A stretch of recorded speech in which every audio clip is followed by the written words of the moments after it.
In this video, I'll show you how to change the enemy and the team color in Call of Duty Black Ops 7. All you have to do is launch the game and access the homepage, and then from here select Call of Duty Black Ops 7, and then press the menu button on your controller and navigate to the settings wheel icon. So here it is. So use the R1 or the L1 button and navigate to the settings wheel icon, and then scroll down and select interface. Now within the interface, simply navigate to the readability section by using the R1 or the L1 button, and then scroll down and find the color customization section. So select that.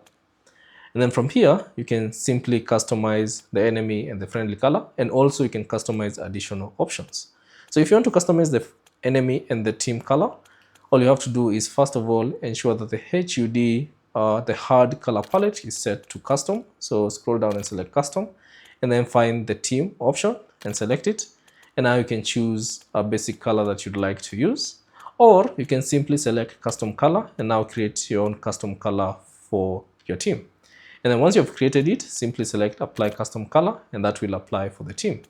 The same goes for the enemy. You can simply select that, and then you can either choose a basic color. So if you want white, you can select white, or if you want to set a custom color, you can select custom color and then adjust the saturation, the hue, and the brightness.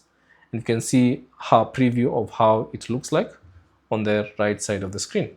Now once you've found the perfect color, simply select apply custom color, and then now you should see how it looks on the game.